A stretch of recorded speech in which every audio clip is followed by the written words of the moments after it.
Structure ആണ് ഇവിടെ വരച്ചിരിക്കുന്നത്. ഇത് ഒരു ഡിയോക്സി റൈബോസ് ആയിട്ടുള്ള ഷുഗർ ആണ്, ഒരു 5 കാർബൺ ഷുഗർ ആണ്. ഈ കാർബണിന്റെ പൊസിഷൻ നമുക്ക് ആദ്യമേ നോക്കാം. 1, 2, 3, 4. ഇത് 5ാമത്തെ പൊസിഷൻ ആണ്. ഈ 5ാമത്തെ പൊസിഷനിലെ കാർബൺ ഒരു ഫ്രീ എൻഡ് ആണ്.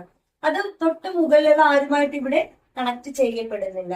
ആ ഫ്രീ എൻഡ് ആണ് നമ്മൾ 5' എന്ന് സൂചിപ്പിച്ചിരിക്കുന്നത്. അപ്പൊ ഇവിടെ 5' തുടങ്ങുന്നതെങ്കിൽ എപ്പോഴും ഓർക്കുക, തീരുന്ന എൻഡ് എന്ന് പറയുന്ന ഫ്രീ എൻഡ് ഒരു 3' ആയിരിക്കും. ഇനി ഈ ഒരു ഡിയോക്സി റൈബോസ് ഷുഗർ കണക്ട് ചെയ്യുന്നത് ഇതിന്റെ 1ാമത്തെ പൊസിഷനിലെ കാർബൺ ഒരു നൈട്രജൻ ബേസുമായിട്ടായിരിക്കും അല്ലെ. ഇവിടെ എ എന്ന് കൊടുത്തിരിക്കുന്ന ഒരു അഡിനിൻ ആണ്. അത്തരത്തിലുള്ള ഒരു അഡിനിനും ഷുഗറും ചേർന്ന അഡിനോസിൻ ആണ് ആദ്യമേ ഫോം ചെയ്യുന്നത്. അഡിനോസിൻ എന്ന് പറഞ്ഞാൽ ന്യൂക്ലിയോടൈഡ് അല്ല, നമ്മൾ പഠിച്ചിട്ടുള്ളത് ഒരു ന്യൂക്ലിയോ സൈഡ് ആണ്. നൈട്രജൻ ബേസും ഷുഗറും ചേർന്നാൽ അതൊരു ന്യൂക്ലിയോ സൈഡ് ആണ്. പിന്നീട് ഈ ന്യൂക്ലിയോ സൈഡ് ഒരു ഫോസ്ഫോറിക് ആസിഡുമായിട്ട് അറ്റാച്ച് ചെയ്താൽ മാത്രമേ അത് ന്യൂക്ലിയോടൈഡ് അല്ലെങ്കിൽ ന്യൂക്ലിക് ആസിഡിലേക്ക് മാറുന്നുള്ളൂ. ഇവിടെ നമുക്ക് നോക്കാം, 3ാമത്തെ പൊസിഷനിൽ ഒരു ഹൈഡ്രോക്സിൽ ഗ്രൂപ്പ് ഉണ്ട്. ഇവിടെ നിന്നിട്ട് ആണ് ഒരു ഫോസ്ഫോറിക് ആസിഡുമായിട്ട് ഇത് കണക്ട് ചെയ്യുന്നത്. അതുപോലെ തന്നെ തൊട്ടടുത്ത ന്യൂക്ലിയോടൈഡിലേക്ക് വന്നാൽ ഈ ഷുഗറിന്റെ 5th പൊസിഷനിലായിട്ടാണ് ഇത് കണക്ട് ചെയ്യപ്പെട്ടിരിക്കുന്നത്. അപ്പോ 2 ന്യൂക്ലിയോടൈഡുകളെ തമ്മിൽ കണക്ട് ചെയ്യുന്നത് ഇവിടെ ഈ ഫോസ്ഫോറിക് ആസിഡുമായിട്ടാണ്. ഇവിടെ നടക്കുന്ന പ്രവർത്തനം എന്ന് പറഞ്ഞാൽ ആസിഡും OH ഗ്രൂപ്പും തമ്മിൽ പ്രവർത്തിച്ചിട്ട് ഒരു എസ്റ്ററിഫിക്കേഷൻ ആണ് നടക്കുന്നത്. ആസിഡ് ആൽക്കഹോളുമാണ്. അതുകൊണ്ട് തന്നെ ഈ ബോണ്ടിനെ എസ്റ്റർ ബോണ്ട് എന്ന് വിളിക്കാം. അങ്ങനെ ഫോസ്ഫോറിക് ആസിഡുമായിട്ടായതുകൊണ്ട് ഈ ബോണ്ടിനെ ഫോസ്ഫോ എസ്റ്റർ ബോണ്ട് എന്നാണ് വിളിക്കുന്നത്. 2 ന്യൂക്ലിയോടൈഡുകളെ തമ്മിൽ കണക്ട് ചെയ്യുന്ന ബോണ്ടാണ് ഫോസ്ഫോ എസ്റ്റർ ബോണ്ട് എന്ന് പറയുന്നത്. എന്നാൽ DNA കേസിൽ ഒരു സ്ട്രക്ചർ മാത്രമല്ല, അതിനെ ആന്റി പാരലൽ ആയിട്ട് ഇവിടെ ഒരു പോളിന്യൂക്ലിയോടൈഡ് ഫോം ചെയ്യുന്നുണ്ട്. അപ്പൊ ഒരേ സമയം 2 ഫോസ്ഫോ എസ്റ്റർ ബോണ്ടാണ് ഫോം ചെയ്യുന്നത്. അതുകൊണ്ട് തന്നെ നമുക്ക് ഇവിടത്തെ ബോണ്ടിനെ ഫോസ്ഫോ ഡൈ എസ്റ്റർ ബോണ്ട് എന്ന് വിളിക്കാം. ഇപ്പൊ DNA കാണപ്പെടുന്ന ബോണ്ടാണ് ഫോസ്ഫോ ഡൈ എസ്റ്റർ ബോണ്ട്. ഇനി അതുപോലെ തന്നെ DNA ഒരു പോളിന്യൂക്ലിയോടൈഡിലെ എപ്പോഴും അഡിനിൻ എന്ന് പറയുന്ന ഒരു ബേസ് ആണ് ഉള്ളതെങ്കിൽ അതിന്റെ ഓപ്പോസിറ്റ് സൈഡിലെ തൈമിനായിരിക്കും വരുന്നത്. അപ്പൊ അഡിനിൻ എന്ന് പറയുന്നത് ഒരു പ്യൂരിൻ ബേസ് ആയിരിക്കും. തൈമിൻ എന്ന് പറയുന്നത് ഒരു പിരമിഡിൻ ബേസ് ആണ്.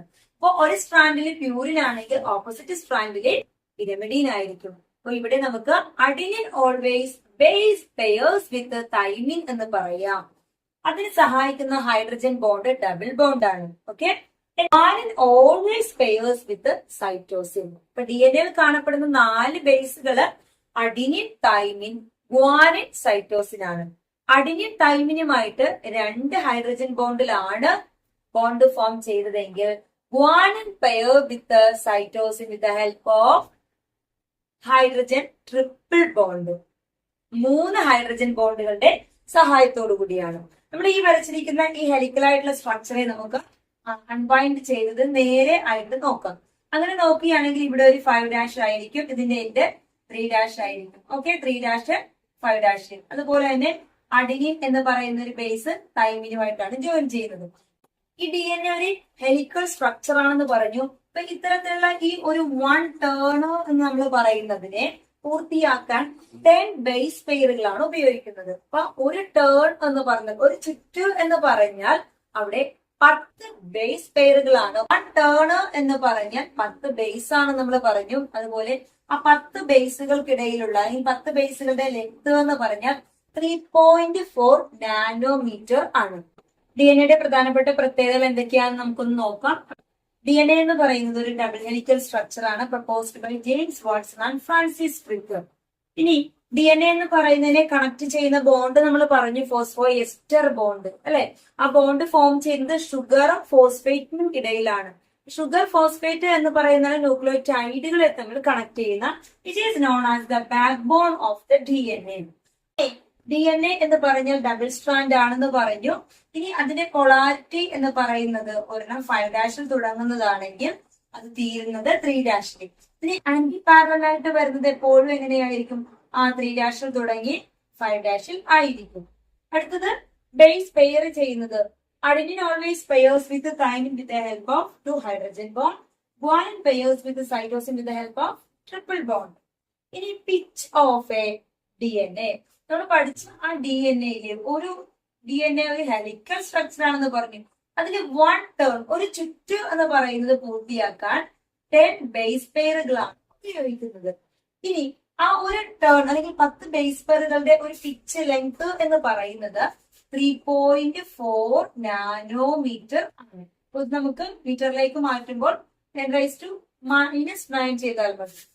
നമുക്ക് ഇവിടെ ഒരു സ്പൈറൽ ആയിട്ടുള്ള ലാഡറിനെ ഇമാജിൻ ചെയ്ത് 10 സ്റ്റെപ്പുകൾ ചേർന്നതാണ് ഒരു ടേൺ എന്ന് പറയുന്നത്. അപ്പൊ 10 വേണ്ട പിച്ച് 3.4 നാനോമീറ്റർ ആണെങ്കിൽ ആ 2 ബേസ് പെയറുകൾക്ക് ഇടയിലുള്ള ഡിസ്റ്റൻസ് കണ്ടുപിടിക്കാൻ 3.4 നാനോമീറ്റർ ഡിവൈഡ് ബൈ 10 ചെയ്താൽ മതി. അങ്ങനെ ചെയ്താൽ നമുക്ക് 0.34 നാനോമീറ്റർ അത് കിട്ടും. അപ്പോൾ distance between 2 consecutive base pair എന്ന് പറയുന്നത് 0.34 നാനോമീറ്റർ ആണ്. ഇത് പഠിച്ചു വെക്കണം.